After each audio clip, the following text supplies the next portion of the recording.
My dear students, welcome back to my channel. आज हम लोग इंग्लिश ग्रामर ट्रांसलेशन के बारे में सीखेंगे, जो आपके लिए बहुत ही महत्वपूर्ण होगा। इसमें हम लोग थोड़ा अलग टाइप का जो है ट्रांसलेशन सीखेंगे, जो आपके स्पीकिंग में भी काम आएगा, बोलने चालने में भी इसकी ज़रूरत पड़ती है। तो आइए देखते हैं इसकी पहचान क्या है, इसके नियम क्या हैं। तो इसमें हमने पहचान लिखा है, कोई ज़रूरत नहीं। जब कोई ज़रूरत नहीं हो तो उसके लिए हम इसका यूज करेंगे। देखिए, इसके कुछ एग्जाम्पल्स दिए गए हैं। जैसे पढ़ने की कोई ज़रूरत नहीं, सब में कोई ज़रूरत नहीं लगा हुआ है। सबके सेंटेंस में देख सकते हैं आप लास्ट में कि कोई ज़रूरत नहीं। बोलने की कोई ज़रूरत नहीं, तुम्हें यहाँ आने की कोई ज़रूरत नहीं, रोने की कोई ज़रूरत नहीं, उसे यहाँ बुलाने की कोई ज़रूरत नहीं, ठीक है, घूमने की कोई ज़रूरत नहीं।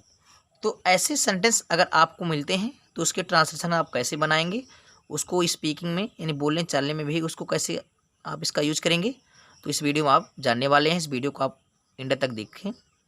तो चलें, जब किसी सेंटेंस में कोई ज़रूरत नहीं की बात आए कि यह काम करने की कोई ज़रूरत नहीं, तो उसके लिए क्या करना है, कोई ज़रूरत नहीं करने के लिए आपको यूज करना होगा देयर इज नो नीड। ठीक है, देयर इज नो नीड, इसका यूज करना होगा। यानी नो माने कोई नहीं, नीड माने जरूरत हो, यानी देयर इज माने नहीं है, नो नीड कोई ज़रूरत, यानी कोई ज़रूरत नहीं है। आप इस क्लास का यूज करेंगे, ये हमने जो है इस सेंटेंस को आपको जोड़ना है। जहाँ पे कोई ज़रूरत नहीं हो उस सेंटेंस को बनाते समय आप लोग यूज करेंगे देयर इज नो नीड, यानी नो माने कोई नहीं, नीड माने ज़रूरत है। ठीक है, इसका स्ट्रक्चर क्या होगा, जिससे पढ़ने की कोई ज़रूरत नहीं, तो जो सेंटेंस लिखा है पीछे कोई ज़रूरत नहीं है, इसको आप लोग इसकी अंग्रेजी पहले लिखेंगे। तो इसका स्ट्रक्चर ऐसे होगा कुछ इस तरह से, देखिए, there is no need, there is no need यानी कोई ज़रूरत नहीं। अब जिस चीज़ की कोई ज़रूरत नहीं है उसको आप लास्ट में लिखेंगे। जैसे यहाँ पे कोई ज़रूरत नहीं है, बचा क्या, पढ़ने की, तो पढ़ना क्या है, एक वर्ब है, तो इसके आगे आपको क्या करना है, इन्फिनिटिव करना है। अब इन्फिनिटिव क्या होता है, वर्ब के पहले टू लगाने पे जो वर्ब बनता है वो इन्फिनिटिव होता है।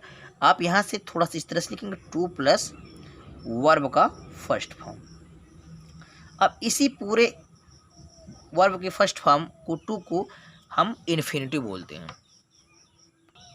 तो देखें, तो सबसे पहले क्या करना है, कोई ज़रूरत नहीं, इसकी अंग्रेजी आप सबसे पहले बोलेंगे, तो इसकी अंग्रेजी होगी देयर इज नो नीड। उसके बाद जिस वर्ब की कोई ज़रूरत नहीं, जिस काम की कोई ज़रूरत नहीं होती है, उस वर्ब को आप लास्ट में बोलेंगे टू लगा के उस वर्ब के फर्स्ट फॉर्म को।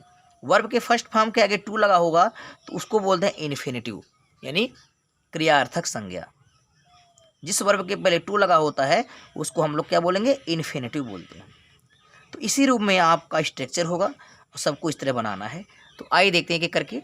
लिखा पढ़ने की कोई ज़रूरत नहीं, तो सबसे पहले हम लोग बनाएंगे कोई ज़रूरत नहीं, तो कोई ज़रूरत नहीं के लिए क्या बनाएंगे, देयर इज नो नीड। इस तरह आपको आगे करना है, लिखना है सब में, यानी कोई ज़रूरत नहीं, तो देयर इज नो नीड, यानी कोई ज़रूरत नहीं। अब बचा क्या है, पढ़ने की, तो पढ़ना का स्पेलिंग क्या होता है, रीड। तो उस वर्ब को क्या करेंगे, टू के पहले, उस वर्ब को कि पहले टू लगाएंगे, फिर वर्ब का फर्स्ट फॉर्म लगाएंगे। तो वर्ब पढ़ना है तो पढ़ने के आगे टू लगाएंगे और पढ़ना का फर्स्ट फॉर्म क्या, रीड हो जाएगा, टू रीड हो जाएगा। तो there is no need to read, पढ़ने की कोई ज़रूरत नहीं। तो जो वर्ब बचेगा उस वर्ब के पहले टू लगाएंगे, उस वर्ब को इन्फिनिटिव बना लेंगे। ठीक है, जिस वर्ब के आगे टू लगा हो तो उसको इन्फिनिटिव बोलते हैं, इस चीज़ को ध्यान देना है। अब देखें, बोलने की कोई ज़रूरत नहीं है, तो फिर बनाएंगे पहले कोई ज़रूरत नहीं है, उसको लिखेंगे there is no need, there is no need, यानी कोई ज़रूरत नहीं है। क्या, किस चीज़ की कोई ज़रूरत नहीं है, बोलने की, तो बोलना की स्पेलिंग क्या होगा, स्पीक, तो उसके आगे क्या आपको लगाना, टू, तो टू स्पीक लिखना है, टू स्पीक, SPEAK। तो there is no need to speak, यानी जो वर्ब बचेगा उस वर्ब के पहले टू लगाना है, यानी उस वर्ब को इन्फिनिटिव बना लेना है।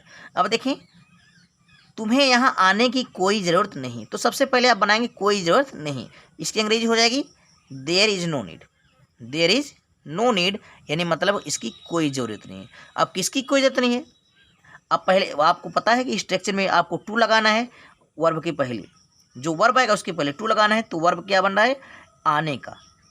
ठीक है, वर्ब आने का है तो आने का कम होगा, लेकिन वर्ब के पहले टू लगाना है तो टू कम होगा। ठीक है, there is no need to come, यानी आने की कोई जरूरत नहीं। बचा क्या है, ये वर्ब है, वर्ब के बाद आपको ऑब्जेक्ट लगाना है। तो ऑब्जेक्ट क्या है, तुम्हें। तुम्हें का स्पेलिंग क्या होगा, यू होगा। अब बचा क्या है यहाँ, यहाँ का हियर। ठीक है, आप हियर को पहले भी कर सकते हैं, there is no need to here come you, तो there is no need to come you here. तो सबसे पहले करना है, अगर वर्ब के बाद कोई ऑब्जेक्ट है तो ऑब्जेक्ट, आपको पता है कि ऑब्जेक्ट जो है वर्ब के बाद आएगा। तो यहाँ आने की, आना क्या है, टू कम होगा, ये वर्ब है, और ये जो तुम्हें है वो ऑब्जेक्ट है, तो ऑब्जेक्ट जो है वर्ब के बाद आएगा। और जो यहाँ लिखा हुआ है वो एडवर्ब, उसको लास्ट में लिखेंगे। तो there is no need to come you here. अब रोने की कोई ज़रूरत नहीं है, तो इसकी क्या करेंगे, there is no need, there is no need, यानी कोई ज़रूरत नहीं किसकी, रोने की। रोने की स्पेलिंग होगा वीप, तो उसके आगे क्या लगाना, टू। उस वर्ब को क्या बनाना है, इन्फिनिटिव बना लेना है, तो टू वीप हो गया। There is no need to weep, उसे यहाँ बुलाने की कोई ज़रूरत नहीं है, तो फिर बनाएंगे कोई ज़रूरत नहीं। इसको हम सबसे पहले लिखेंगे, तो देयर इज नो नीड, यानी कोई ज़रूरत नहीं। बचा क्या है, इसके बाद वर्ब आएगा, वर्ब को इन्फिनिटिव बना लेना है, क्योंकि देयर इज नो नीड के बाद वर्ब आएगा, वर्ब है बुलाना, बुलाने का क्या होगा, कॉल, तो उसके पहले क्या लगाना है, टू लगा लेना है, टू कॉल। देख लें, there is no need to call, ये बुलाने की कोई ज़रूरत नहीं। अब बचा क्या, उसे।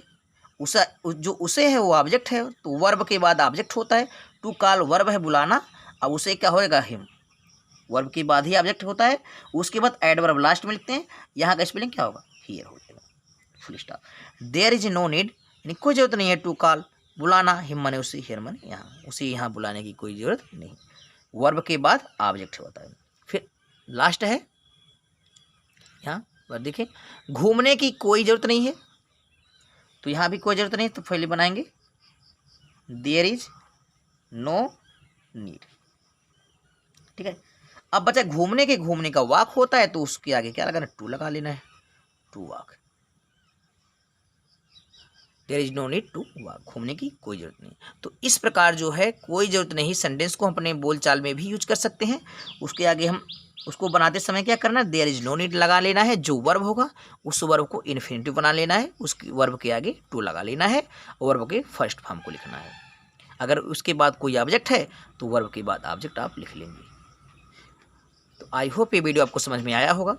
अगर ये वीडियो आपको समझ में आए तो उसको लाइक शेयर कमेंट करें, और कमेंट के माध्यम से बताएं कि आपको वीडियो कैसा लगा, ताकि हम आपके लिए और अच्छी अच्छी वीडियो बनाते रहें।